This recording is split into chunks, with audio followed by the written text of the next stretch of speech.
සුබ දවසක් සියලුම දෙනාට. සියලු දෙනාම දන්නවා පවත්වන තරග විභාගවල IQ පේපර් එකක් දැන් සෑම විභාගයකටම අන්තර්ගතයි. ඒ නිසා මේ IQ papers නියමිත වේලාවට අවසන් කර ගැනීමට නම් කෙටි ක්‍රම දැන සිටීම තාමත්ම අවශ්‍ය දෙයක්. නිසා මේ කෙටි ක්‍රම හඳුන්වා දීමට තියෙන දැනුමින් අන් අයට යම් යහපතක් සැලසීමට අරමුණු කරගෙන තමයි මේ IQ Nexus YouTube channel එක ආරම්භ කරලා තියෙන්නේ.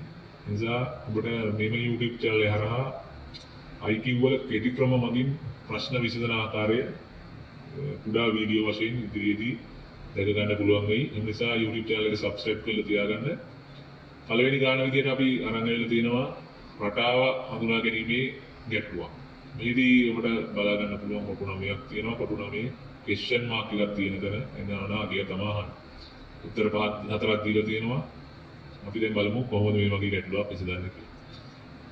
19:35 question mark. question mark ගියා ඕන 19 එන විදිය හොයාගත්තා නම් 35 එන විදිය හොයාගත්තා නම් අපිට රටාවක් ආකාරයට question mark එක ගන්න පුළුවන්. අපි දැන් රටාවක් හඳුනා ගන්න try එකක් දෙමු. 19 ගන්න ඕන 5යි 6යි තියෙනවා. අපි බලමු මේ විදියට. අපි ගුණ කරමු මේක 5 වරක් 6 30යි. මේ පැත්ත එකතුවක් ගත්තොත් 6යි 5යි 11යි.